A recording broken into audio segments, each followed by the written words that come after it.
I'm Trek with 2Ks.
Oh, you sucker munch.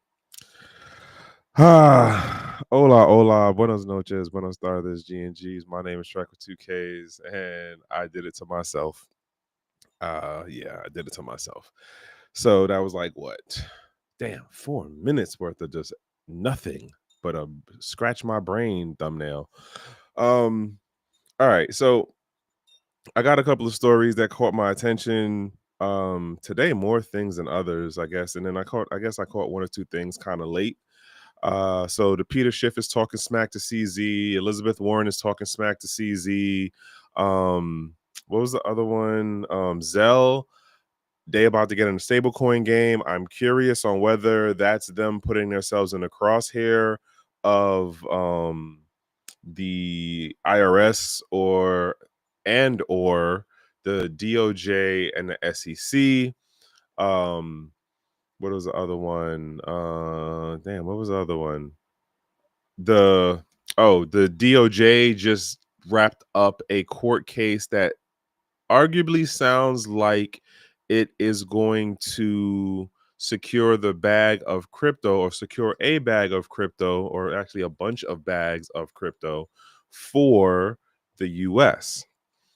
These are the things that I've been scratching my brain when I saw them, and I'm gonna get into them. And if you're over on the Twitter side, I do the live chat on the YouTube side. It's the Gentleman of Crypto channel. I also do have my own channel, so if you want to just drop by and give it a like, thumbs, and all that other stuff, I'd appreciate. Where else am I going? Oh, so to the question, right?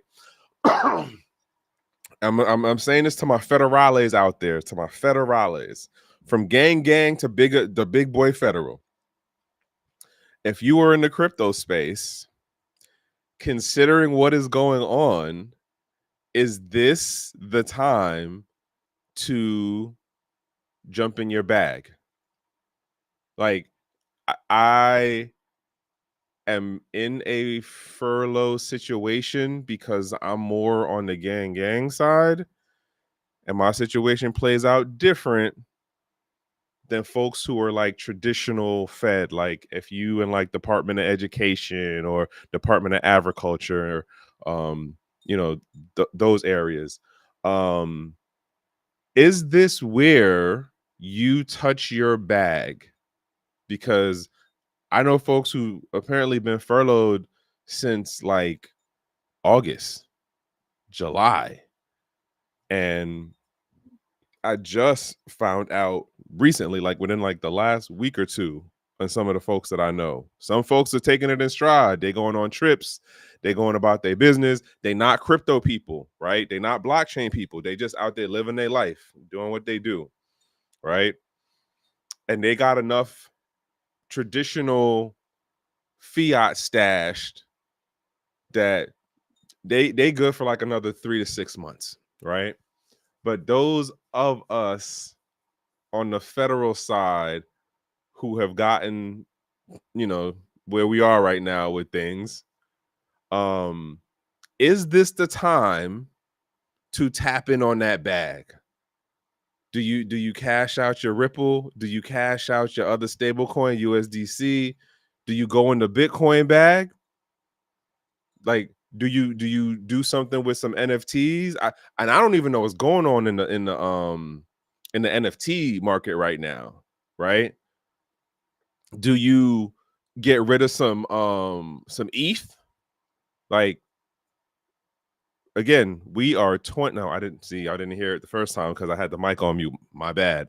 So we are 23 days, I think, or 24 days in on this. No, is it that? Is it? Hold on. You know what? Let me look at this real quick. How many days has the shutdown been going on? Because I swear I seen something. Any is the down and running. All right. So yeah, I thought I seen something earlier that said it was like 23 days. So October, as of October 28th. Wait, how are we trying? Oh wow. So running for apparently is that correct? Well, according to Brave search engine, it says 28 days. Jesus Christ. So for those who don't know, the longest one we had was 35 days. And I think was that either under the first run of Trump or it might have been Obama? No, there was one in Obama's time, but I don't think he was the longest one. I think the first one was during Trump's first run. Um so yeah. Do All right. So I'm gonna put this in the chat. The federal folks in crypto, uh, we touch our crypto bags. Yeah, bags to deal with the shutdown. And yeah, that's the question. Somebody hears it, answer we greatly appreciate it. And in general, because obviously for how these things are going and then like how the knock-on effect happens, it's going to move into other industries, it's going to move into other sectors, it's going to play into other areas that we don't have as the, oh, that's something that I should pay attention to. And then there's like the regular traditional part of, oh, this is going to affect like food services places, right? Because people aren't going to order out as much, or they might order, but they're using their credit card. I heard, I was listening to something, a clip or something, and the guy who is, I think, a founding member of GoFundMe, where they're talking about people setting up GoFundMes for food now and bills, right? So we're talking electric, we're talking gas, if you got gas, water, whatever. But again, question being for the federales, right? My gang folks, and they talking about how there's a increase in soldiers. So my gang folks, active folks, part-time folks, as far as the reserve and the guard folks, and the full-time AGRs and technician folks who are going to, or they already see where there's the increase of soldiers and their families showing up to food banks. That's already been going on for at least a week or so now. So it's like, the question again is, for the folks that are in the crypto space, is this when we tap into the bag? Because these bills got to be paid, right? I didn't even realize this was 28 days in until just now. I thought it was like 23 or something, honestly. I definitely thought we were under 20. Because depending on what you're dealing with, whether you're talking about your mortgage, whether you're talking about a utility bill, utility folks is like, oh, we'll give you an extension, or you could like move your due date, right? Your mortgage company would tell you something like, oh, well, we'll let you go into a forbearance status, and we won't have any of the penalties against you if it goes for more than 30 days of you paying back. What's the other one? BGNE's one is funny because they're not really doing anything that's per se helpful. You actually have to be to the point of you got the turnoff notice in order for them to do anything to help you. I don't know what the other states are doing, but yeah, this situation is playing out really interesting. I don't know if that's the right word to say, but here we are. But anywho, let's get into these stories, and then I'll throw my other things out there as far as thoughts and rambles. So yeah, that's what I got for y'all right now. Where we go. All right, so first joint is Peter Schiff is out here talking smack to CZ. And so basically it's like, hey, I challenge you. We should have a debate about gold versus Bitcoin. And it's just like, oh, shout outs to Mind Your Biz, by the way, because I seen this on his he was the one who posted about this. And in my mind, this is one of those like, what in the world? Like, who were you talking to be like, yo, you know what you should do? You should go and debate somebody in a space, or because it's either two parts to this, right? It's either throw out an official challenge to someone in the crypto space of a notable stature, right? And you have that part of it, but there's two lists.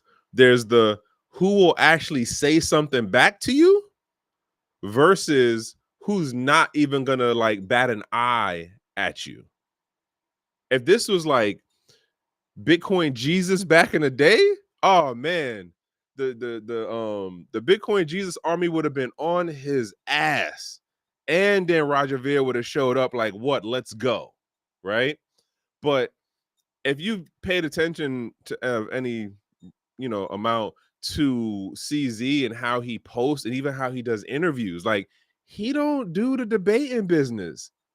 Like in my mind, this is more of a play for Peter, and granted, if you're paying any attention to like the whole precious metal thing, the gold price is definitely going up beyond what people would have thought it would be.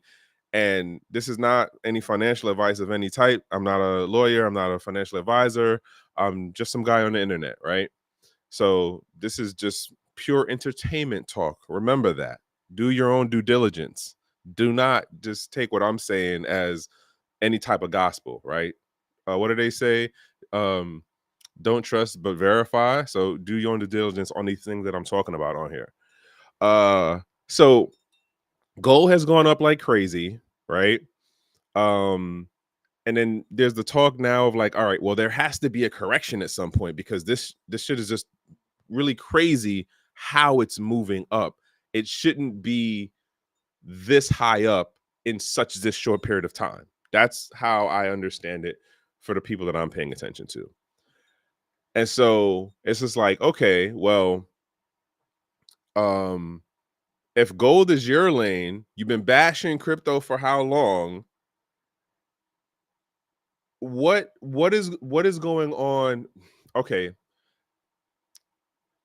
arguably, and this is me not stillman trapping it, but like I'm a little curious on what conversation did you have that made you think, let me throw out a challenge to talk to CZ about gold versus Bitcoin, and then it would be a real response, or is it just you out here trying to play the algos game and CZ's name does track with his name does trend within the algos. So it was like, all right, bet, boom, let me throw this out here. Cause like, what was the last thing you heard come out of Peter Schiff's mouth over like the last 3 to 6 months? And I forget who he was. I want to say like maybe 3 or 4 months ago, he was definitely making his way around the circuit of like the economic, microeconomic, macro folks and like the gold, precious metal folks, right? But it's just like, what are you really doing? And I would argue, which then makes me think about something that God, what is his name right now? Not Roger Ver. I can't remember his name right now. Hold on. Excuse me. What is his tone? I literally have a picture, mental picture of him, but I can't remember his name at the moment. But nonetheless, I remember this was before C19 period. This is like before 2021. And I don't remember what event we were at. And it might have been when we was in South Africa. Anywho, um, so he says he had noticed that he was seeing a drop in his um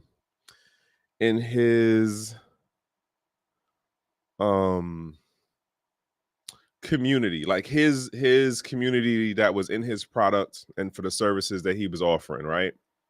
And so he's talking about this back in like 2020, right? 2021. But he was like, yeah, like I've been seeing how it's been this drop off of the engagement, the user base, and that stuff. So the paying users I'm talking about in particular, like the subscribe folks. So this makes me wonder, is CZ, not CZ, sorry, is Peter going through the same thing for his community slash user base? Is he seeing the decline, or not necessarily well, there might be a decline, but more of his like subscribe paying customer folks are like, yo, like, what do we do to get in on this crypto side stuff, like this Bitcoin thing? Because there's a number of things happening around the stablecoin side of it, around the Bitcoin side of it, and this is just in regards to like what is being the top, the top, or the push of conversation in the U.S. market. Like you also got to remember, when you go outside of the U.S., it's a whole nother set of things going on, right? It's a whole nother set of things going on. So like, it isn't necessarily that, everyone's talking about like Pulse or what's Richard Hart thing? Yeah, Hex. There we go. So like, I wonder if he's making this public spectacle to That would be crazy. I don't know if he thinking this smart. I don't know if he has has a social media advisor or like a PR person who would advise him this way. But arguably, it would be, hey, if we are having this like Venn diagram slash like either we're losing X amount of our people in the user base, the paid side of his, product service to the crypto folks, or we want to make it where we can bridge some of our traditional um um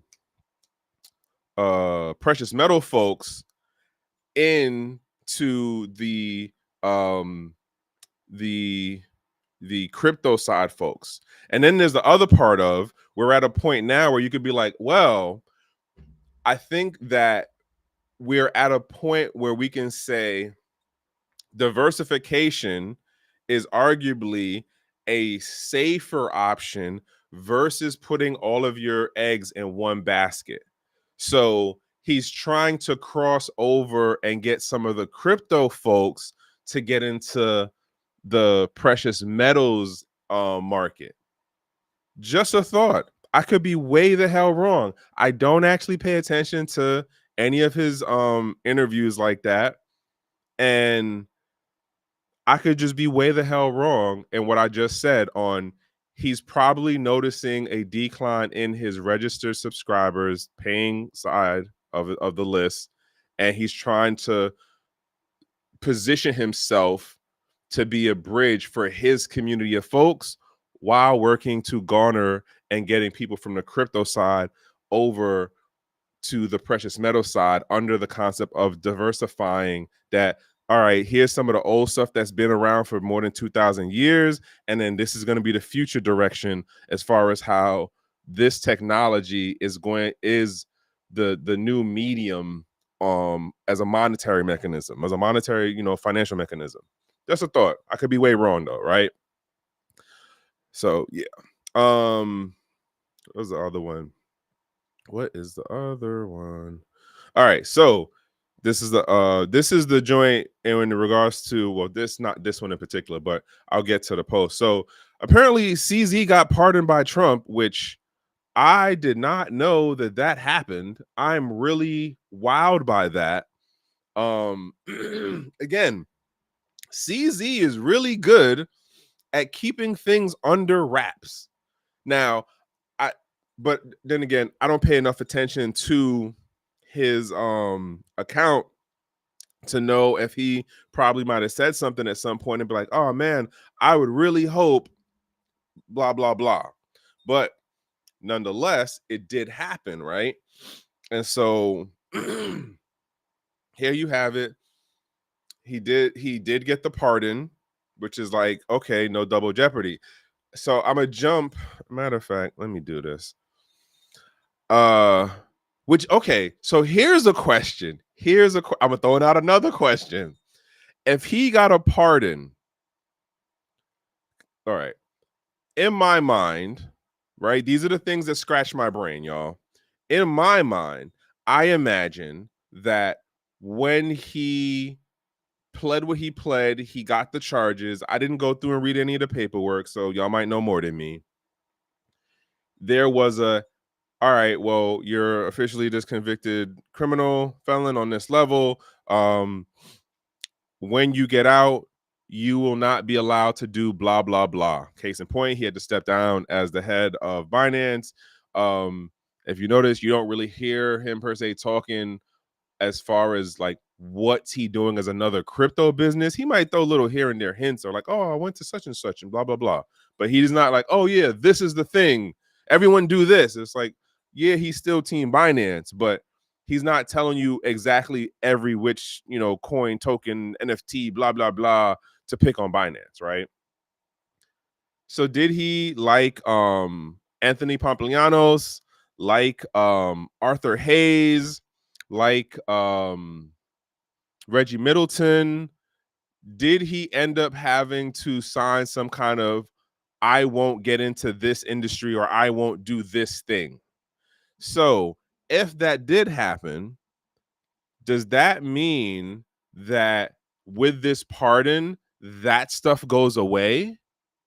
Because, like, you can't say he is a convicted felon anymore because he got pardoned. So the record gets expunged. So does that mean that any of the what is the word? It's not NDA, but like the clause for his probation, for him, what he agreed to in the court trial, does all of that stuff get wiped away? I'm very curious. I wonder this. And it like, other thing to note, right? For as much as, which arguably then this is the rub. So for as much as Trump is on the whole like, hey, you know, we got to be sticking our finger and talking sideways to China, da da da da da da, because y'all know CZ is not American. So it's even more of a like, wait, you gave this dude a pardon? What? Just throwing that out there. Just I'm curious. I am curious. Let me find this other. Where's the other one? Not you. Not you. Nope, not you. Nope, not you. Not you. I should have waited. All right, bet. So this one. So Elizabeth Warren basically gets kind of dragged on Twitter because she starts talking smack about CZ, saying that he was a convicted felon and he was money laundering was what he got in trouble for. And at least based on how I'm reading these tweets that are in this particular post, it's like, well, no, he didn't admit to money laundering. He admitted to, okay, my company did not do the top level um anti-money laundering rules. We did like a 6 when you could have been at an 8. Okay, that's what he pled guilty to. That is a very, very, very huge chasm of charge, right? Being a I did money laundering versus the listen, my compliance rules were not on 10. I was just, doing the 8, the 7.5. I mean, we could have did a 10, but all right, you got me. That's 2 different charges. That's 2 different levels of crime. This is like what he actually agreed to and pled guilty to was a compliance issue that the government used against them.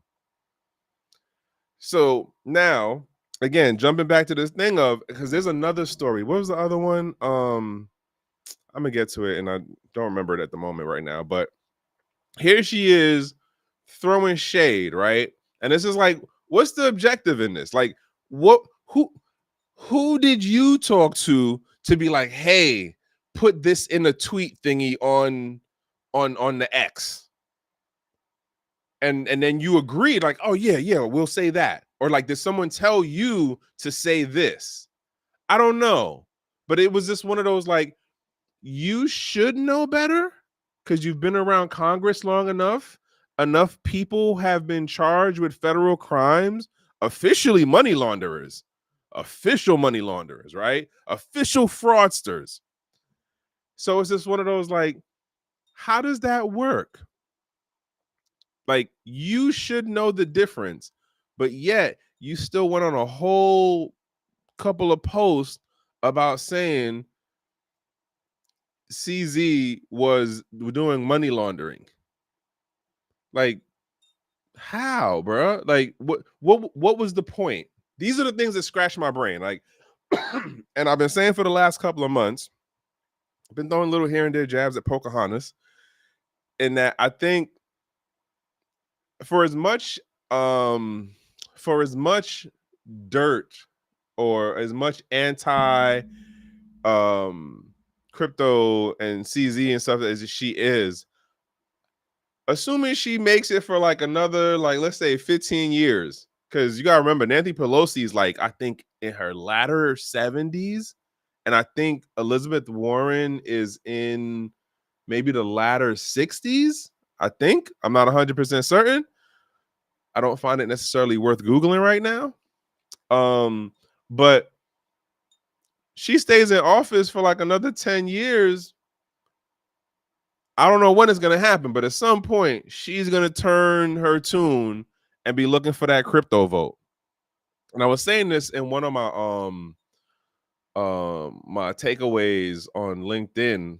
So if you don't know, the other thing that I do, right? All right, let me step back one. I didn't even give that intro part of it.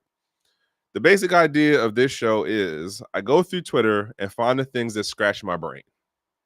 And these are the different things that I come across for some of the accounts that I follow. And then sometimes I might see something over on LinkedIn and then have to go find it on Twitter, which is another story about the DoJ that I found on LinkedIn and then had to come look for it on Twitter. And I got a little better of a understanding of what was going on and like kind of how it connects and stuff. But damn, hold on. So yeah, I do that as far as this is how the show works. So it's a no-face show based on Twitter posts that are related to blockchain and crypto. I don't get into as much as the techie stuff as I used to. Not everybody is a techie person. So you kind of lose people on that when you get down that rabbit hole. And then I'm not the super techie person. Like I don't code.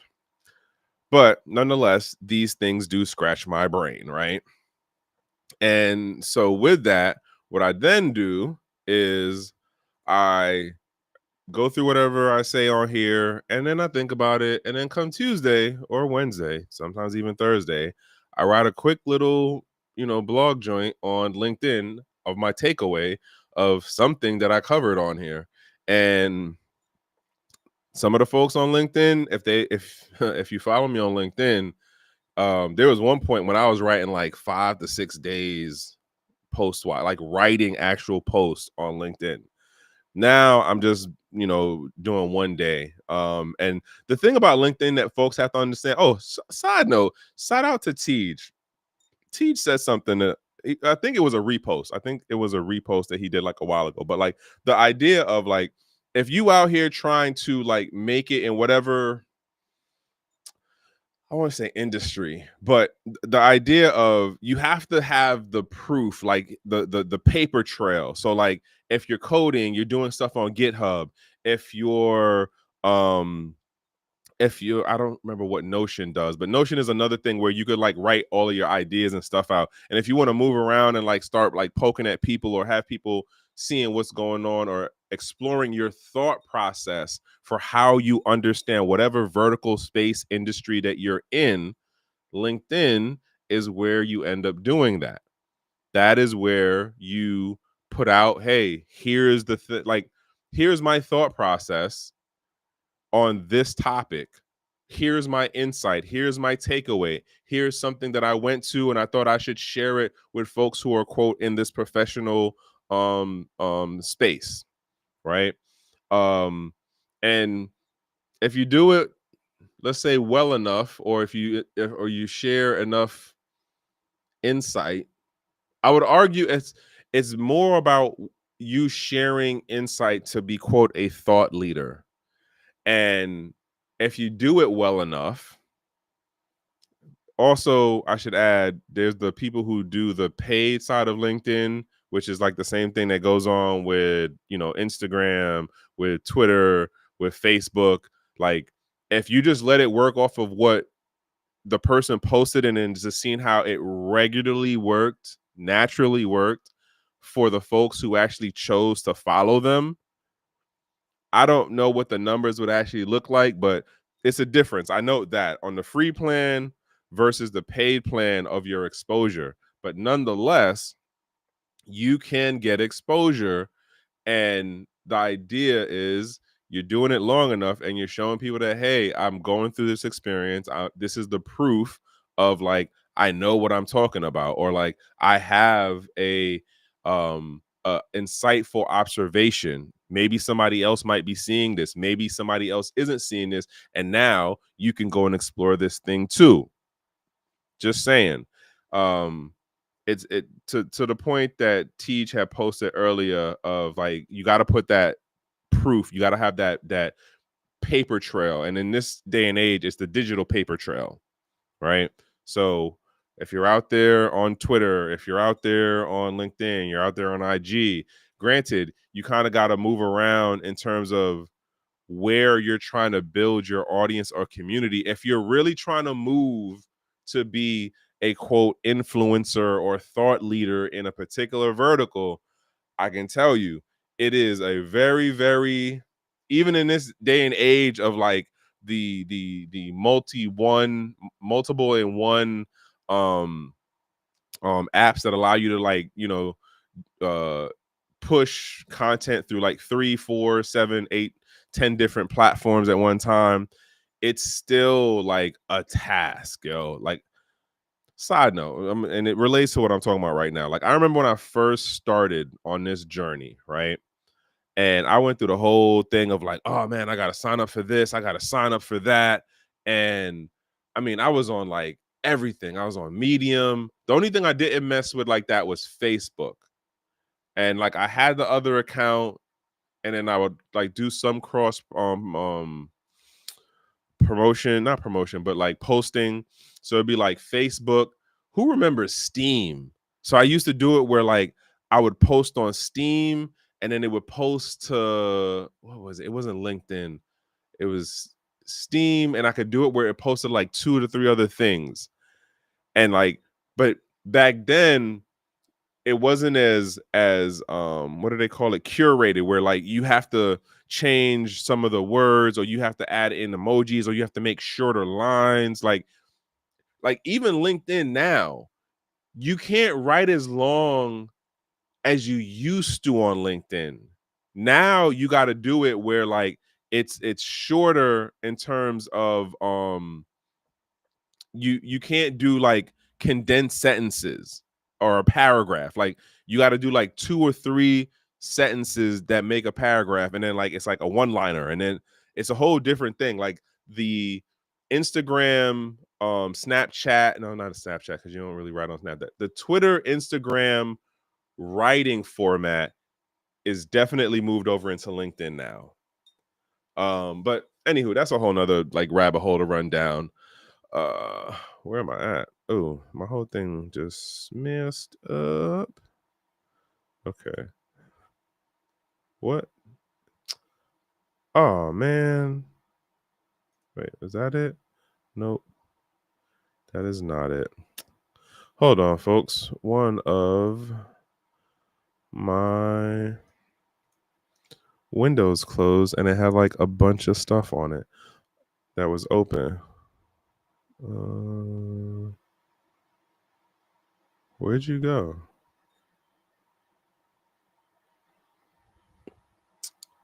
Come on.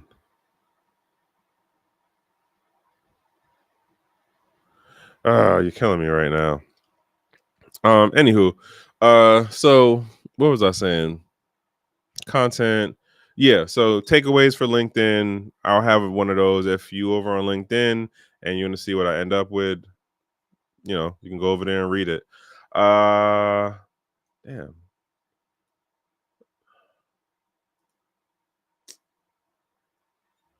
Was that it? That was not it. Anywho, it's a one-man show trying to work this out. Yeah. All right, I'm getting distracted. So, okay, good. Oh wow, interesting. YouTube is acting funky. Wait.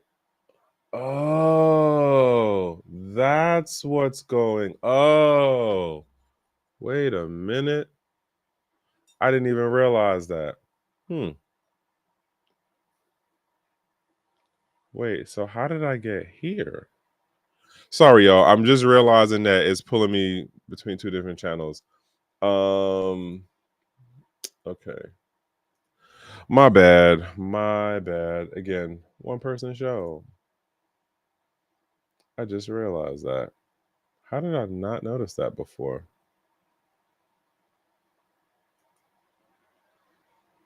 Interesting. All right. So let's jump back into this. My bad, y'all. Distractions. Y'all know it's like the what do they call it? The squirrel brain. So yeah, Elizabeth Warren being a hater. I'm not certain why she's out here throwing shade when she should know better. And the other part of she has like assistants, and her assistant should have been like, hold on, let me double check before we send out this post. Just saying, it would have made more sense. Not would have made more sense, but it it I don't get what the shade was for, considering you should have known better, and now you getting dragged, unless the whole point was to just, play relevance to the algos, which it's oh god, like, who remembers the whole do it for the gram? Like, I feel like we in this age now of do it for the algos. Whatever the platform is that you're on, right? Whether it be a Twitter, whether it be a Snapchat, whether it be an Instagram, whether it be a Facebook, um, this whole thing now of like, and even with like the cross sharing of different platforms, like you still have it where like some people will hone in on one platform as like that's their base, but like putting out things that you're just like, well, what was the purpose of sharing that? Like, I don't understand. Um oh, all right. All right, so let me jump into this other post. But like I said, like, I don't know, man. That one just doesn't make sense to me of what was the point of that, because she's definitely getting dragged through Twitter about it.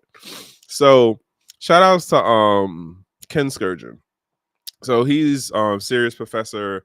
I've mentioned him before. He's one of the people I pay attention to in terms of like the geopolitical and like the geoeconomic stuff, right? And so he put this post out earlier today where he goes, "Here's a tempting thought. What are the odds that the majority of Bitcoin pumpers don't even own any Bitcoin? TikTok influencers are paid to hawk other companies' products.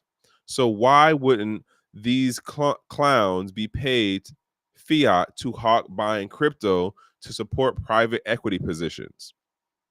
My response to this was short answer, yes. And I say that on the end of, if you've been around the space for a while, it makes total sense as something to do. Um, and the other thing that I would argue is that if you look at what is going on in the social media news cycle, and I mean more, you know what? Let me not even say it's not the news cycle. If you look at what is going on with the social media content folks, and not necessarily like the big name folks, but like the mid-tier folks who are like a couple 100,000 followers, um as well as like, the folks who might be pushing near that million marker. Because even if you have like a million subscribers or something, the question always boils down to what is your conversion rate? Like, how many of those a million subscribers can you actually influence enough to buy the product or service that is sponsoring your thing, right? Um, and there's literally been a number of stories that have recently come out, and then that have come out a while ago, and how you'll have these companies that will make no upfront mention that they're paying these mid-tier and like higher and sometimes lower level um content folks to pump whatever the product is or the service or like whatever the idea or concept is. See, that's the other part. That's the other part where it gets very Edward Bernays. If you know anything about like old school marketing, the book called Propaganda, Edward Bernays. If you know who Sigmund Freud is and how he got his rise in the academic institute, like Sigmund Freud, for the psychology folks, he is canon in the American academic world. That is in large part because of, I think Edward Bernays was his nephew. I think it was his nephew, but he plays into that whole thing of making Sigmund Freud canon for American like academic psychology circles. And so my point to the post that Ken is doing here is that like it 100% makes sense to me, at least, that there are probably a number of strategic ad campaigns, social engineering campaigns being run to get people to move over into this crypto space via Bitcoin, via the stable coins. And it doesn't, and this doesn't mean, and I'm not saying this as far as like, oh, well, Tether is doing blah, blah, blah. That's not what I'm saying. I'm not even saying that the name of the coin or the NFT or the whatever is the culprit behind it. I'm just saying that in my mind, based on how I've seen some of the things play out in this space, it would definitely make sense to me that if somebody wanted to see something pump, or if they wanted to see something stagnate, or if they wanted to see something get converted, or if they wanted to expand the audience base, right, the user base, that would be a potential strategy right there. Let's get 50, not even 50, let's get like 20 of like the mid-tier social media people who, and it don't even got to be somebody who is actually like, oh yeah, look at my crypto wallet and I got this, that, and the third. It's like, nah, you just need like, oh yeah, guess what, y'all, I'm doing a project where I'm gonna start getting crypto through this, or I got my first crypto wallet. Like, the point being is, it makes sense to me that this would be happening. And then now that we're moving into the stablecoin phase of crypto, I think that that's going to be the next pump. And I'm not saying this is financial advice, y'all. I'm not saying this is financial advice. I'm just saying, based on how I understand marketing and then social engineering to get traction and move the needle in how people look at a product or service or any idea or concept that is like at a larger scale social societal level, it would make sense to me to do some shit like this. Start doing it. And then the other part to note is, it's, if you're going after the social media people, as far as that being your vehicle to pump the idea and move the needle, that means you're going after the like, because considering like right now, who are the big or the mid-tier social media people? What? That's like majority of those folks I think are under 30, let's say 35 to be safe. So you're not over here trying to talk to like, my age range and the boomer age range folks. That's the already passed down the money thing. Like, you're trying to get the next wave coming in. So that's the millennials, the Gen Z folks, and like that what I'm saying, backwards younger thing. So you setting it up that those folks, especially if they just got into crypto, they're not gonna know too much better. And it's like, oh man, I've been following Kai Cenat for like blah, blah, blah years. And like, oh, that dude can never do wrong. Lo and behold. And I'm not saying Castanet is doing anything. I just happen to throw his name out because that was one of the people that I thought of. And I believe he's under 30. I don't even think he's like past 25. But it makes sense to me. And if you've been around this thing for a while, you know that the manipulation behind the scenes is real. It's real. All right. So Caitlin Long, another person that I have on my following list. So it seems like she just got a major breakthrough for what she's been trying to do. Or is this a repost? Nope, it's not a repost. So basically, read it out. Alert news. This has been in the works for more than 5 years. We are the first to issue tokenized deposits on a permissionless blockchain in the US with our bank partner Vantage Bank in March. And now the consortium is officially launched. Deets. So my question on this is, why didn't you just name the blockchain unless it was something that y'all made up like 5 years ago? I don't understand why you didn't just say what the blockchain was. And for those who don't know, Caitlin Long is her background is Wall Street. And the way you hear her tell it is that at some point she wanted to move away from that. She got orange pilled in regards to Bitcoin, and she is working with her understanding of finance and the banking world and with the people that she knows back in her home state of Wyoming to be the bridge to get the financial industry and the government to cross over onto this Bitcoin track. Now, I've met her. I've actually did a selfie with her. That was a couple of years ago. Very nice lady in regards to that. But my spidey senses tingle because one of her major cool Padre people is Cynthia Loomis. And I'm not a fan of Cynthia Loomis because she's very much a big promoter of like pushing the patriotism nationalist view in the crypto space.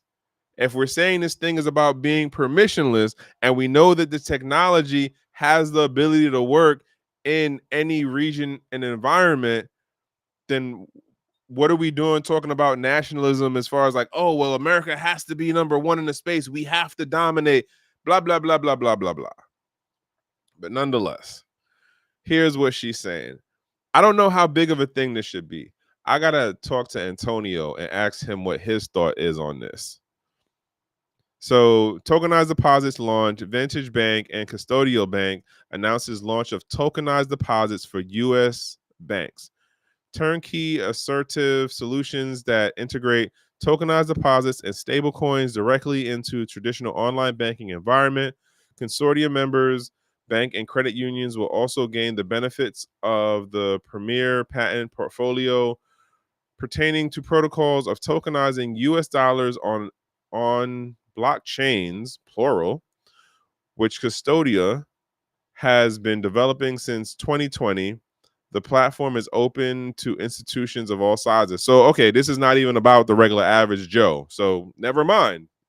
This don't even matter to us. This don't even matter to us. I I don't know. I don't know. Like, I guess this is one of those wait and see. Like, does this work out to have legs and survive through this administration and then like be established within TradeFi? I don't know, because it's like, one, first question is like, well, what is your blockchain? What's your consensus mechanism? 9 times out of 10, it's probably a proof of stake. Because if it would have been a proof of work, she'd have just said that. It's obviously not Bitcoin because she could have just said that. And it's two financial institutions. So it couldn't have been Bitcoin blockchain because y'all don't control the code.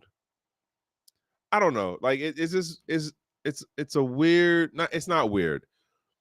In terms of folks who are traditional finance, I imagine this makes 100% sense. Um I'm more curious on how will this play out in the long run? And like it's like, okay, what is the point of the tokenized deposit if you already have the stable coin? And then because it's like saying we're going to tokenize your US dollar, your USD, into a stable coin, or we're going to make it into a whole different quote coin. And then you're saying that it's like they're making their own stable coin, but not saying it's a stable coin. Bam. Okay. That it right there. It's like they're making a stable coin, but not calling it a stable coin. Because unless you're saying that you're going to be a custodian of crypto, which has volatility in it,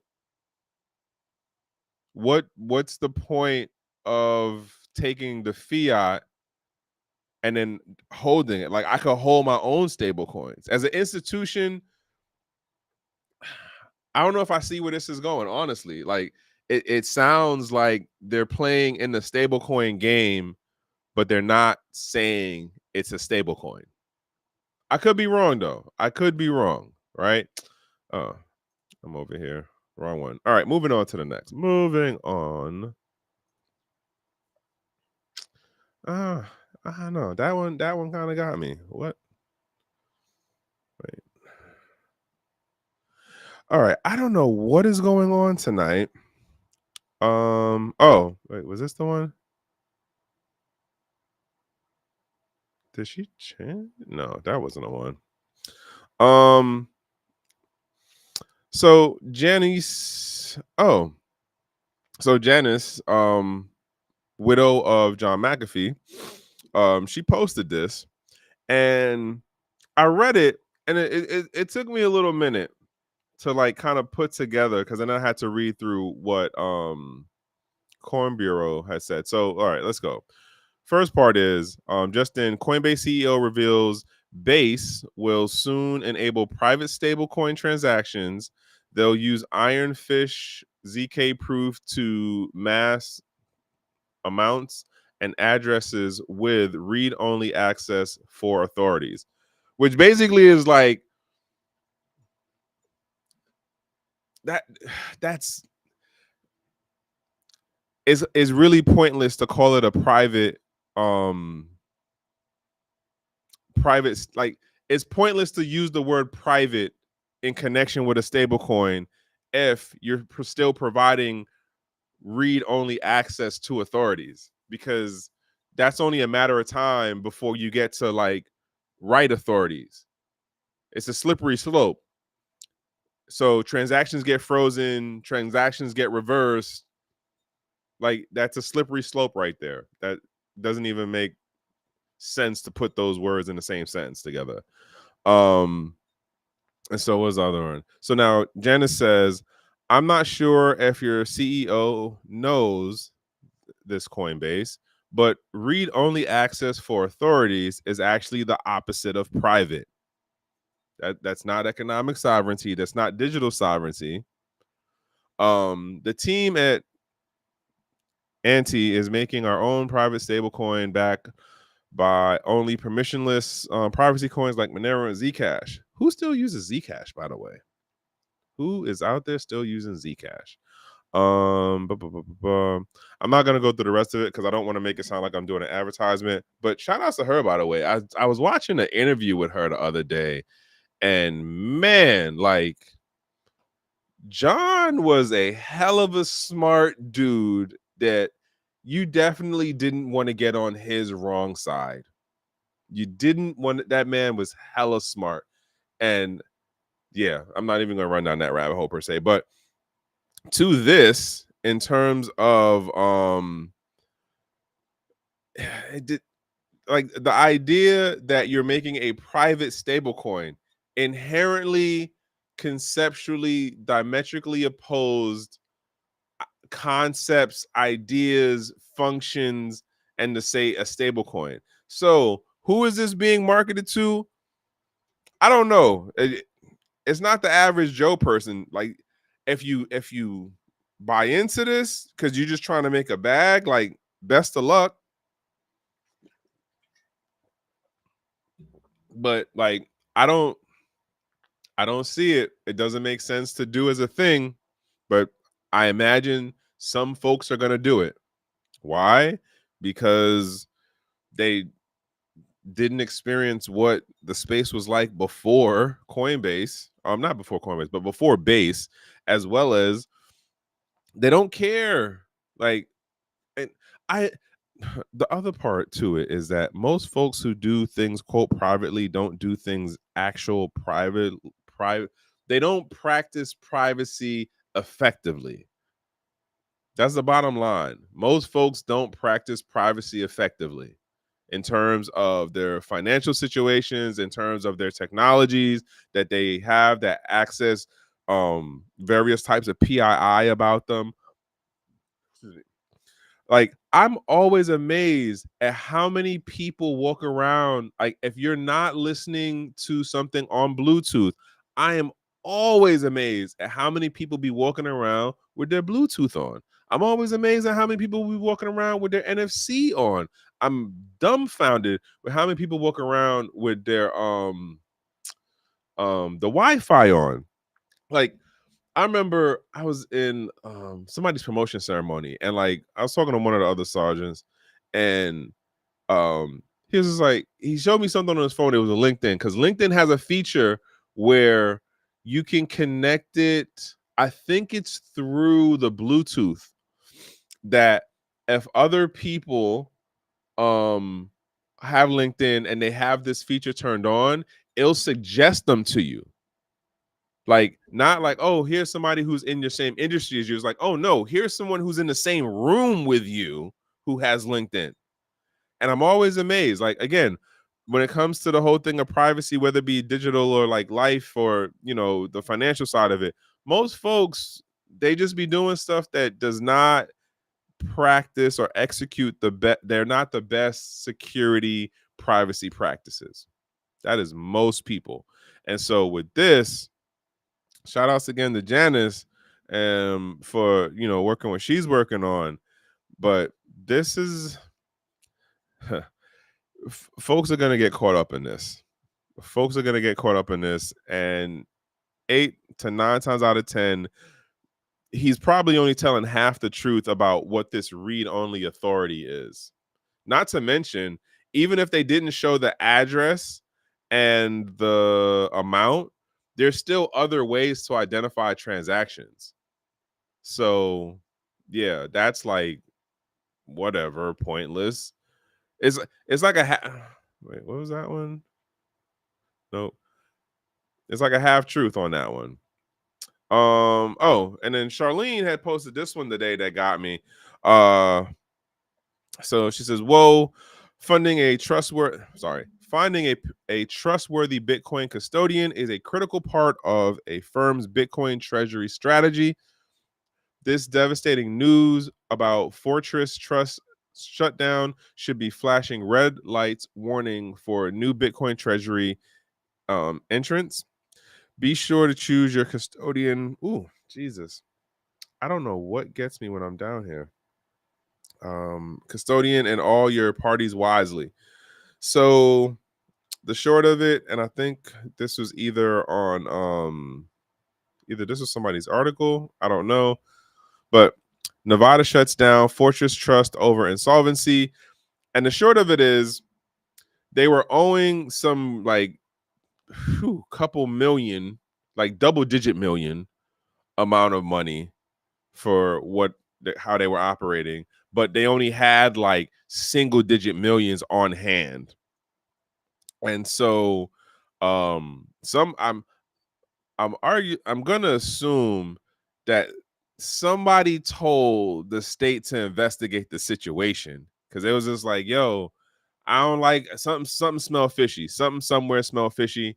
But this is a part of the growing pains. This is a part of what happens when you get traditional financial institution mindset folks into this crypto thing, and they want to do the financialization of leveraging, of rehypothecation, and doing the derivatives, and then like moving things around in a financialization, what is the word I'm looking for? Not sense, but like manner.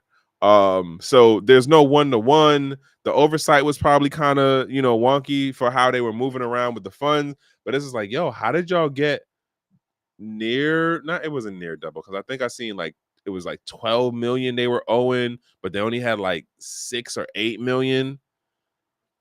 It's like, well, how do y'all get to that point? Like, what were y'all doing? And yeah, for the folks who are looking to run around in, this side of the space, the more the traditional side, like, you definitely, again, I'm not a financial advisor, I'm not a lawyer, I'm not a CPA, tax guy, none of that. Just somebody who's been around for a minute, and like, we've seen these. At this point, I can't even call them movies. They're like TV series. They're like short run TV series, or it might be a 1 episode pilot. The joint get it. The joint gets done for like 1 year, and then boom, it's gone. 2 years, and then, oh man, it's done. Like, some folks will make it for like a 3-year run, and as long as they have no run-ins with the SEC, the DoJ, or like FinCEN, they can make it past year. Nah, not even. That's a lie. If they up to screwy business, they don't make it past year 3, because eventually the math don't math. Like, we've seen these crypto TV series before. I can't even call them movies no more. Eventually the math don't math, because people doing things that they don't need to do. But that financing mindset is always on the like, well, how do I make this bigger? How do I spend? How do I leverage it? How do I do a derivative on top of it? And so you have these kind of situations. We've seen these TV series. They're not movies anymore. They're just short-lived, short-run TV series. Pilot specials, 3-episode makes. That's it. All right. I'm on the wrong screen. So yeah, shout out to her on that one. That is a good point. No, we talked about that last time.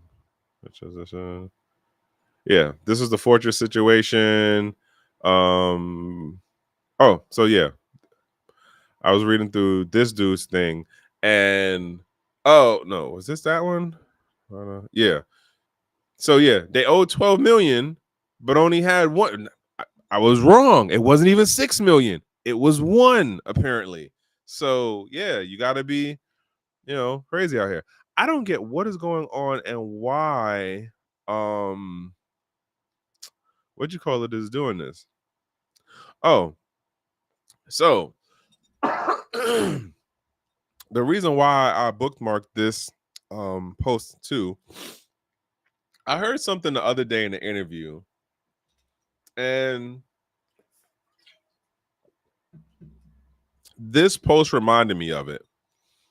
And the person was saying how right now the West via the US and the East via China, hold on,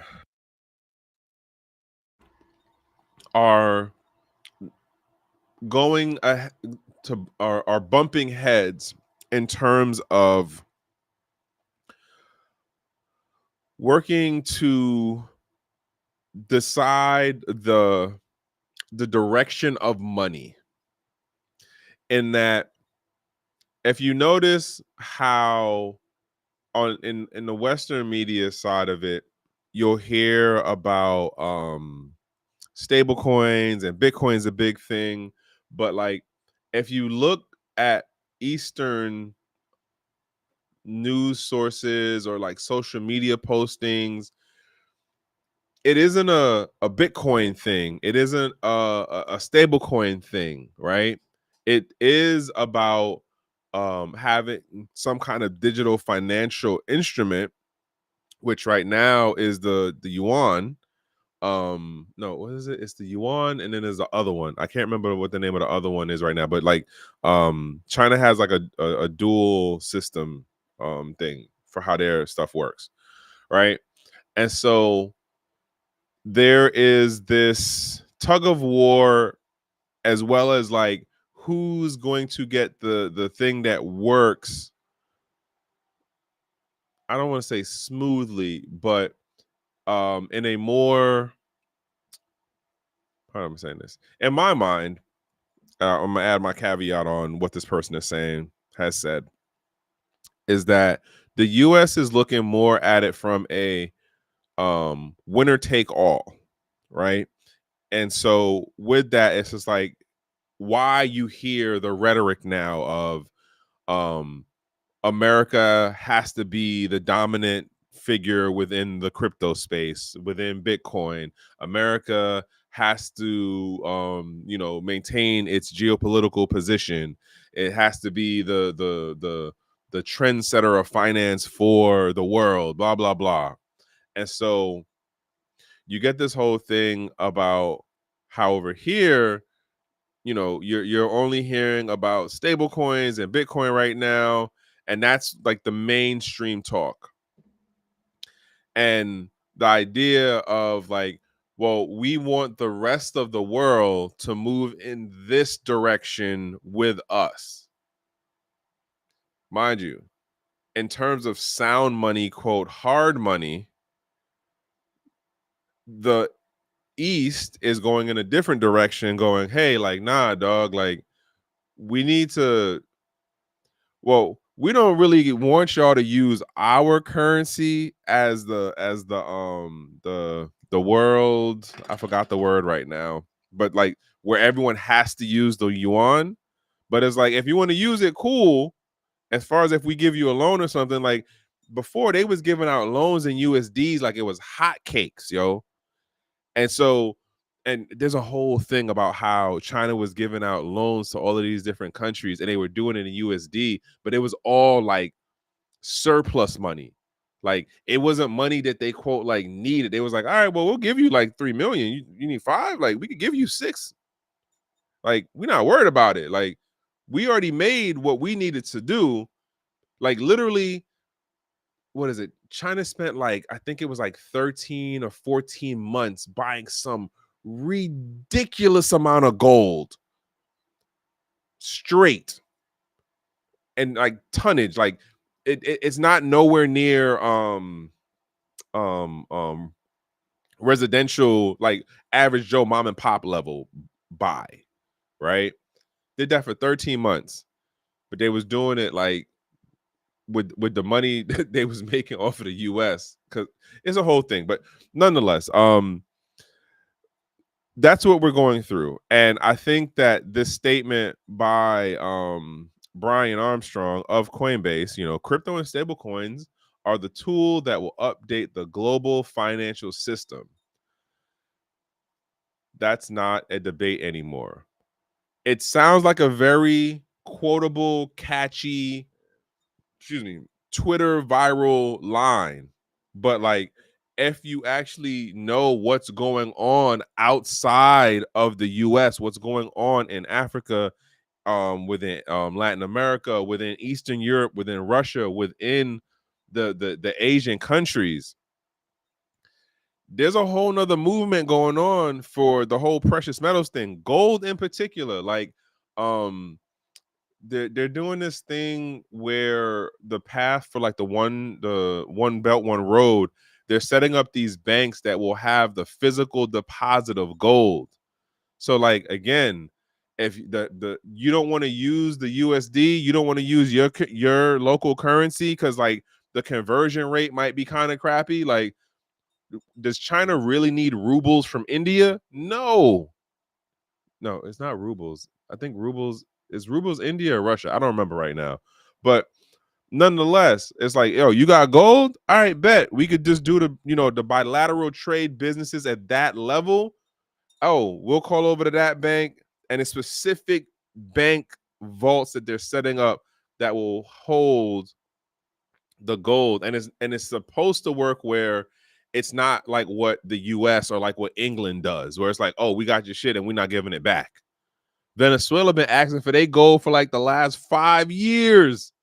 England's like, nah, we're gonna hold on to this for you.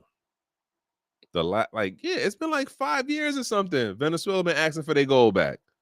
But to that point, like if you just look at what is being said over here in the West, you think that the whole world is looking to move on stable coins and is looking to move on just cryptos in general. So Solana is like in Australia or in like Papua New Guinea, or like folks in Lesotho are like, yo, how do I, go on the exchange to get some soul so I could do blah blah blah. It's like, nah, man.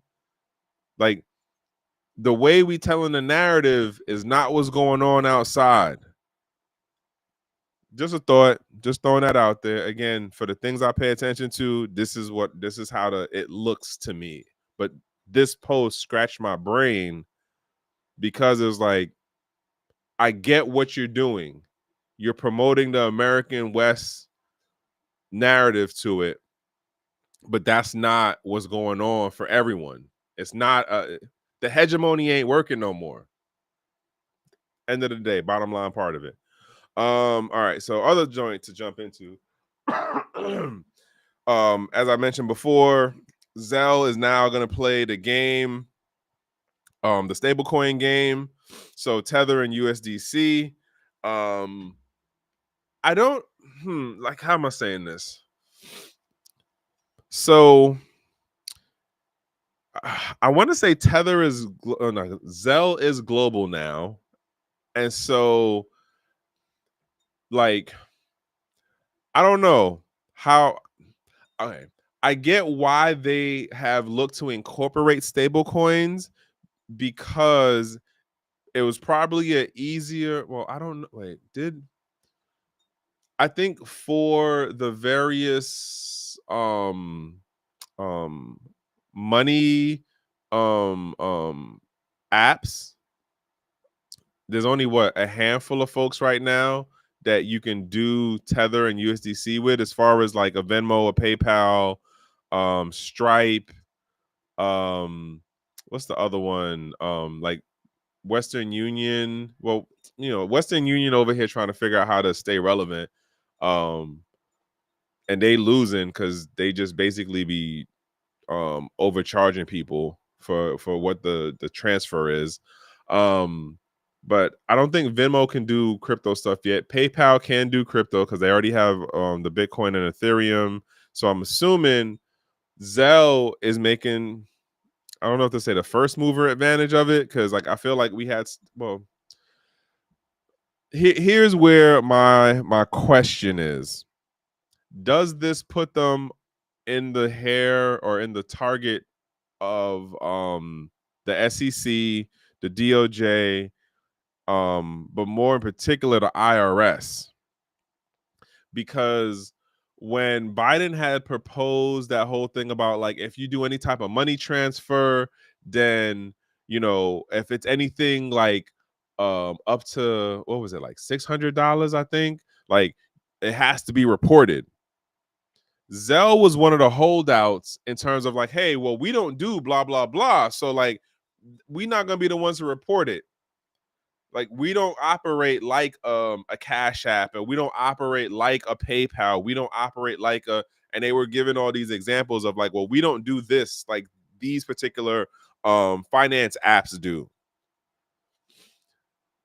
But I wonder if with how the Genius Act is put together for stablecoins and how it works for the whole thing of the tracking and tracing and the anti-money laundering and the ALM stuff.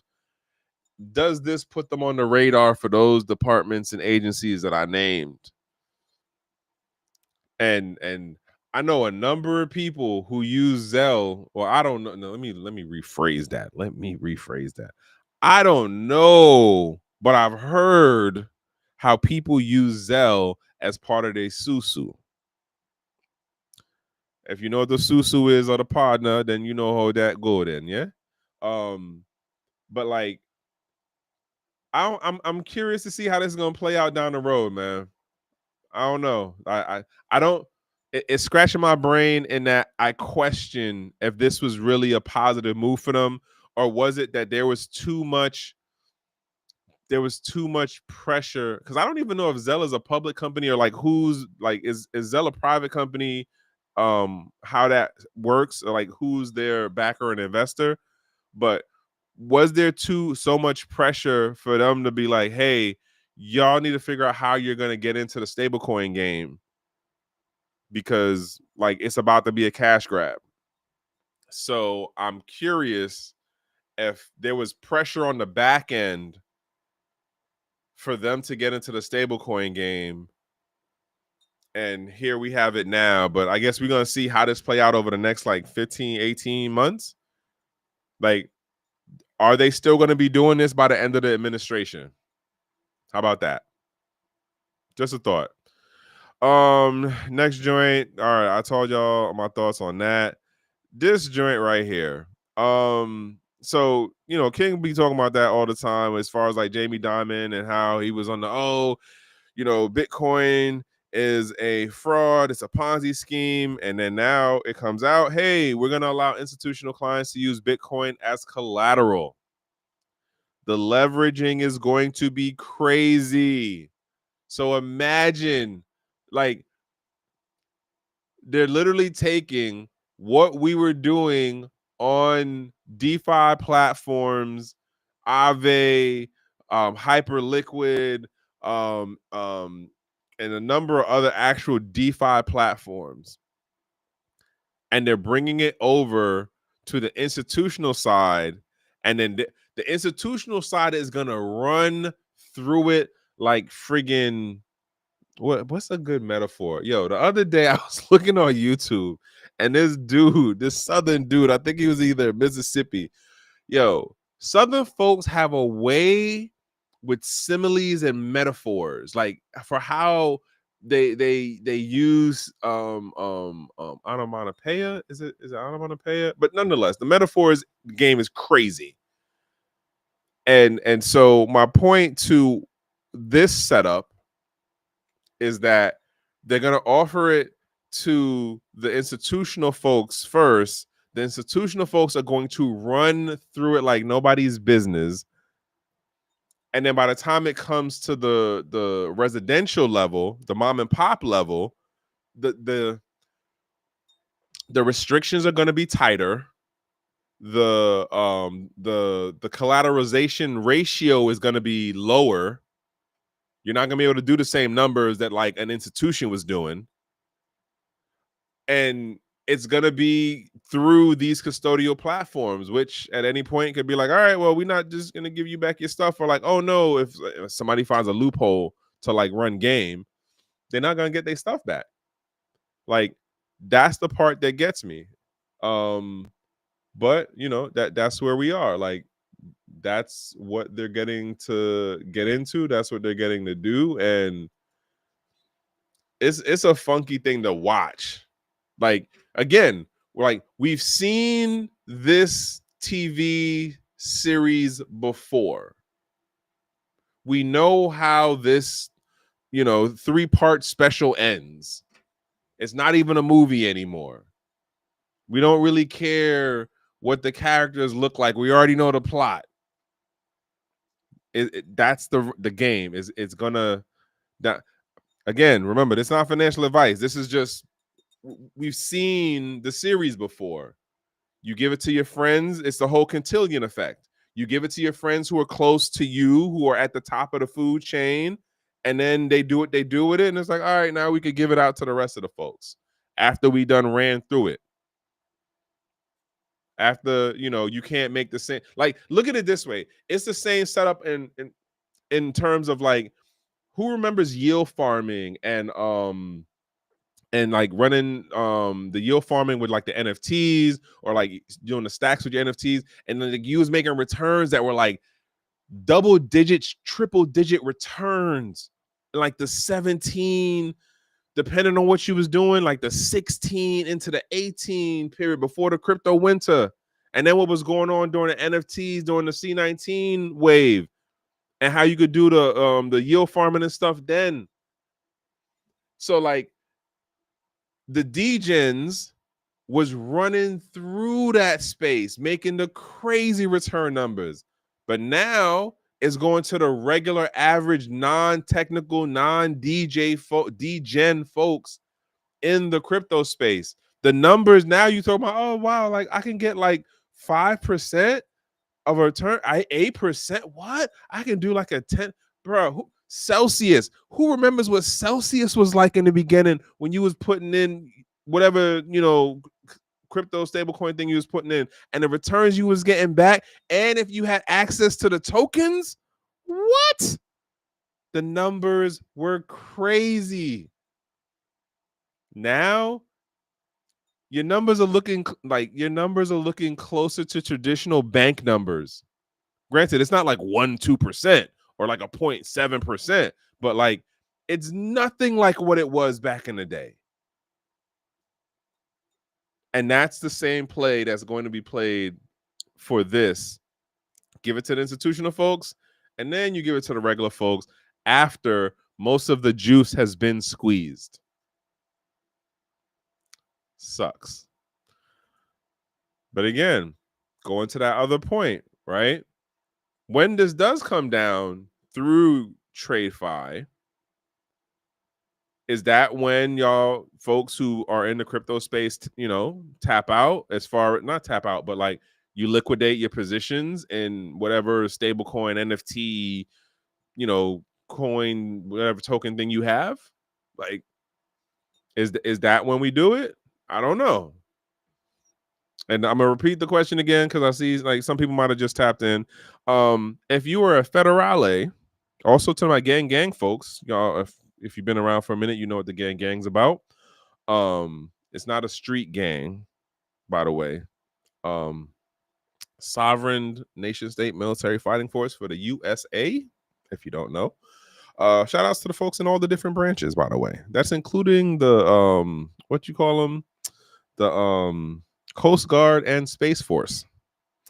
But yeah, so if you were in gang or you on the big boy federal side, considering how the shutdown is playing out, is this when you start tapping your crypto bags? Do you start exiting out of your Bitcoin a little bit? You need to pay these bills because apparently we're at day 28.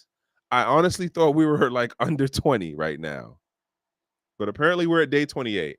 And the longest one we had so far on the government shutdown was 35 days. And I do believe that was during Trump's first run. So is this a good time to tap your bags so you can pay these bills, so you could put clothes on your back or food in your belly and keep the roof over your head? Just throwing that question out there for the folks who are on the federale side, because I definitely know a number of folks who had got let go, and some folks are on furlough, and it's been a couple of months. Like this, they had those situations happen to them before the shutdown. So I'm curious, for the folks who are out there and you're in crypto, is this a good time to tap into that bag so you could make it through however much longer this is going to last? So far, the highest or the longest time that we had is 35 days. So if we beat 35 days, man, I don't understand why what you call it is acting like this. it's rearranging. It's not following the succinct order of the day, like the timeline. Like, I feel like I looked at this a while ago. All right, so last story, and then we out.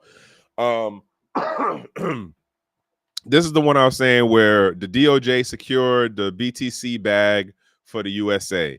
So apparently, as you see here, the DOJ and the Treasury seized 127,000 plus BTC worth 14 billion from a Cambodia Prince Group. So it was a company that's located in Cambodia that was basically using a pig slaughter facility as the front for a digital scam operation, and like large scale scam operation. So like I seen one of the pictures, and I don't know if this is actually the location, but they literally had like rows of these racks that had like at least 50 or 100 phones on one side, and they were running all types of scams in terms of basically getting people out of their money. And they were using stable coins, and they were using other crypto, and they were using BTC. And so apparently this was going on, or they were under investigation since 2022. So this is during Biden's administration that this was actually started. And I only know that part because I was reading through some of the other stuff. The other what was it? What was it that had got me? That's yeah. All right. So here's the part that scratched my brain. The guy that they're saying is the person who's doing this. They threw the whole North Korea cyber, hacker group thing connection just to make sure people are like double scared because it was North Korean cyber people. And then apparently the person is still at large, right? So like they haven't arrested the person that they're saying is the main guy for this illegal operation. The couple of questions that I have is, does Cambodia get any percentage of this crypto, or do they get paid out in USD? Because if you know anything about the bot, which is Cambodians' local their fiat, it is it is a horrible ratio of exchange in terms of going from bot to USD. So are they getting any type of compensation for going along with this international operation, right? So that's one.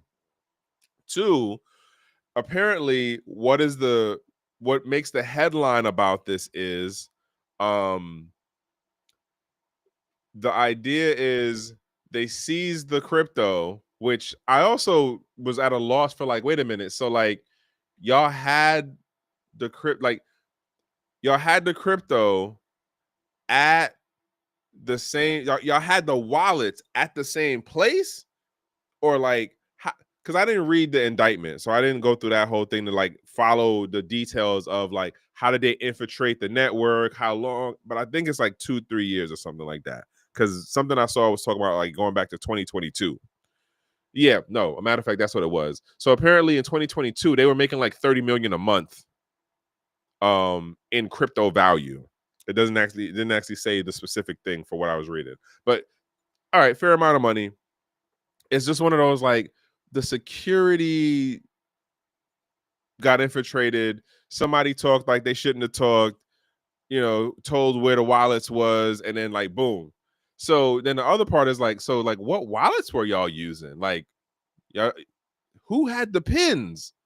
Or did y'all get high enough up on the food chain that you got to the person who had access to the wallets that were local, right? Like, there's so many questions within it, but I don't have enough attention span to actually go and read the actual indictment. But the other key point to this is, so the U.S. through the DOJ and the Treasury Department are going to basically practice opposite of what the Marshals Department would do, which is if they would seize any crypto in any of their operations, they would liquidate the position and sell it to one of the exchanges, or do it where they would do like a private sale to like high value people. So like Tim Draper, that's how he got his major stake in crypto. He bought a fair amount of it from the US government when they were seizing stuff back in the day. That's how he got his position. But what they're what they're talking about with this situation is, it's like, nah, we're not gonna liquidate, we're not gonna sell it off through the marshals or anything like that. We're gonna hold it and then put it into the strategic reserve. And based on something else I've seen, apparently this makes the US the largest holder of Bitcoin compared to any other nation state, or at least what is known, which I'm kind of curious on how that is getting evaluated. Because then it's like, one, you would have to know every wallet. Like you would have to know who actually controls every wallet. And then that also, in my mind, assumes that you're able to track every miner to figure out like where did everything go. And like, granted, yeah, you know, we have the different GUIs that can show you like, oh, this is going to Africa and this is going to China and da da da. But like, there are still miners that don't operate in the bigger network, right? There's still folks who do things to obfuscate, right? And so, what do you do when it's not on a wallet that is like one of the centralized exchanges? So, in my mind, this is a number of questions for having that self-proclaimed, like, the USA has the most Bitcoin of every other nation state. How are we verifying that? How is that statement being validated? And that's the shit that I'm talking about. The whole thing of pushing the narrative of America dominates the crypto space. America's dominating the Bitcoin space. Other thing to note for how this case in particular works is this person has not gotten arrested. It's literally, they did the operation, they end up doing the seizure, running down on the installation, and then the person who they're saying is the head honcho isn't even in the country. So now you have it that, as far as the courts here in the US is concerned, and how it's being reported in the West is, oh, such and such is a convicted felon because they're charged with this money laundering, and they're charged with doing digital scams and human trafficking. This person's never spent one day in court arguing their position. This is literally the US in combination with the Thai government saying this person is a bad person. They are charged with blah, blah, blah. And so we're just going to take all of this money that we're saying is illegal, and we're saying what you've done is illegal. And I don't have any counter to be like, oh, well, you know, that wasn't actual human trafficking. It probably 100% was, right? Yeah. I'm not on that part of it. But like, the idea of, we're just going to say that this is what it is. And as far as our court is concerned, you broke the law. You did wrong. But if you want to come to the States and argue your position while we have you sit in jail, you are more than welcome to come to the US and argue your position on why you are not a convicted felon for the things that I just listed. Like, it's a tricky position and weird, you know what I'm saying, thing to be in, because this is like, yo, if you actually showed up and went to court, anyone who's been in court with a federal department or with the US government knows, one, unlimited bank, and then they can do things to cut you off from your financial resources so you can't fight them in court. And it is not by any means a fair game. They'll argue it like it's a fair game, but it's not a fair game when you go up against the US government in court. Why? Because they have to make examples, and they can't have you looking like, oh, you did your job and you beat the government. Because then it's like, oh, well, if that person did it, maybe I can do it. And oh, well, that person's not following what y'all told me was the rule, but they argued it out well enough in a court of law. Whatever. But point being is this, I'm curious to see how this plays out. Like, do they actually put this in to the US, Bitcoin Treasury Reserve thing? And then the other question is, what's going to be the shenanigans down the road? Because you got to remember, the Treasury is about to make this whole connection thing with the stable coins. And the stable coins are going to be connected to the T bonds, right? Treasury bills. Like, I don't know, man. Like, I'm just not a fan of what the growing pains can potentially look like as cryptocurrency and financial instruments based on blockchain technology as it matures and proliferates through, the world. Again, like, we're going through this thing of where the West and the East are having a tussle on what the future of money looks like. And stuff like this is a part of it. Most folks might not see it that way, but it's a part of it. And it's what's going on in terms of the bigger picture, the more long run picture, if that makes sense. Let me cut that out. And I'm gonna go here. And like I said, y'all, this be the stuff that, like, it's all on like what's scratching my brain. And these are the things that be scratching my brain, and getting my attention. And sometimes I call it, far enough ahead where it's like, oh, this looks like this is going to be an issue down the road. And then a month, 3 months, 6 months, it turns into a thing. And then sometimes it doesn't turn into anything. And I'm like way off, way wrong. Right. And then the other thing to note is like, I think the moments that be catching me is when I see something and then I bring it up, and like weeks or a month or something might pass, and then I see it on like one of the more financial, bigger economic folks that I pay attention to. When I see it come across their radar, I'm like, all right, bet it wasn't just me. Or like, okay, there was smoke. I saw the smoke, and yes, it turned out that there was a fire. So yeah, that is all I got for y'all tonight. Definitely went longer than I was expecting. And as I said, man, like, it's a lot going on out in this world right now. This administration is something else. For my federales, for my gang folks, whether you active, reserve, or guard, like, I'm feeling for y'all right now. Trust me, like, the situation it's it's not excuse me, it's definitely not what I was expecting. I thought this was probably gonna go on for like a week or two, and then we was gonna be back on motion, but apparently not. That is not what is going on right now. Yeah, but it's a Monday. Hopefully y'all had a good weekend. I was supposed to do camping, and I didn't get to go camping this weekend. I don't know if anybody's into camping, but I've definitely been getting my camp stuff on over the last couple of years. Total random thing. Military got me into camping. Crazy enough. Like, I'm a northern city boy. Never got into camping none of the times when I was in my younger under 30. Got into the military.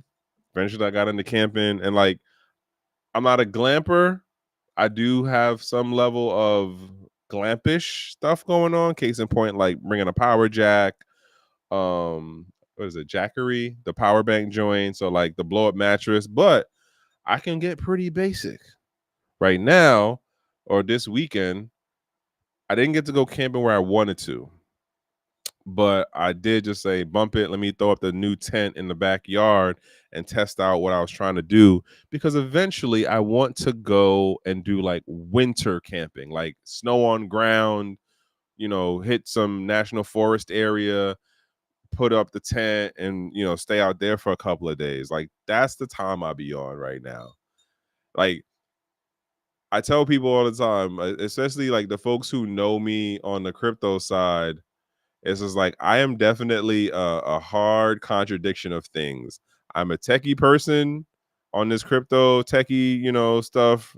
Um, but at the same time, I be on some real basic. Oh, let's go camping. Let's start fires. Let's sleep in hammocks, sleep on the ground, and folks make fun of. Even my military folks make fun of me on the like. Well, there's a perfectly good building. Why would I go sleep outside? But that's just where I'm at, man. That's just where I'm at. I say all of that to say, like, for everything that's going on right now, like, you know, folks will definitely have to like put some effort into finding the things that like keep them steady, keep them focused, because we're only 9 months into this administration. And I was saying this to somebody the other day, like, I knew the administration was gonna be chaotic. I just didn't think that it was gonna move as fast, if that makes sense.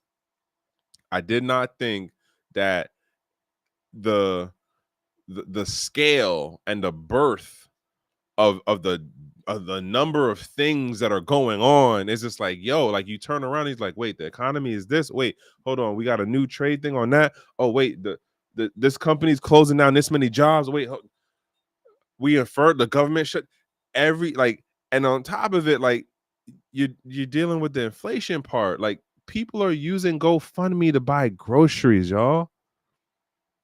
That's where we at right now. Heaven knows what year three is gonna like. Year two, year three. Jeez, like, but at that point, like the damage is rooted, and it's gonna take what another 2-3 administrations for things to be quote ironed out or like kick the can down the road. And I've been saying it for how long now? Pensions have been claiming insolvency since like the Obama administration for a number of states. So, like it's gonna be wild out here, and folks need to find some things to help them get through some of these tough moments. And like even the other part too of like I've known a number of people who have also had it that their mothers or grandmothers' health have taken turns over the last month. I know a handful of people. I don't know what the dads and the grandpas are doing to stay strong, or nobody's saying nothing about them. But I got a handful of people I know right now, and one of my people's like her grandmother just passed. The other folks, they making recoveries, they back at home, they around family, but like things are happening. And that's just one of the things that are going on for people amongst the other things, right? Job security, food security, mental health and stability, emotional wellness, being with a partner who's like on the same, page as you. If you in a relationship, it's a lot. It's a lot of things that could be stressors out there. But anywho, I'm gonna close that out as the last thing. Sorry to be the downer, but I don't mean to be. Um, what is my takeaway? That's the question right now. What is my takeaway? I don't know which thing I'm gonna go with. I think I might. I don't know. I don't know. I think I might go with the either the base story about what's his name said, or I might go with the CZ pardon. I don't know. It's a couple of them. It's a couple of things on here that's like, what is this? How do I thread? Like it's crypto related, but it's different stories, right? So like the Peter Schiff and CZ, I could definitely run out something on that one. The CZ getting pardoned, I could run out something on that one and combine that, in poking at Elizabeth Warren, as well as the joint that Ken Sturgeon said about the influencers being paid to talk about crypto, even though they don't actually own any crypto. Like Post Malone I think that was during the COVID period where he was pumping, I forget what project he was pumping, but he didn't even have any. And there was a number of licensing deals that was like that. Shaq was even involved in one. There was a number of people during like the COVID period that were involved in in um in pumping crypto projects. So I don't know. Like I'm not sure where I'm gonna go with this one today. For what my takeaway is. And then there's what Brian said. I don't know. I'm not certain. But I'll sleep on it, and I will share a post or a version of the post on Twitter. So there we go. That's all I got. And as I say, folks, from one human to the next, the best thing that I can wish for you is to be in a safe place, in a safe space, and in good company. And so, yeah, it's a Monday. Hopefully, you were able to recharge your batteries over the weekend to, you know, deal with what's going on this week for y'all. And until the next one, that's all I got. So check y'all's later.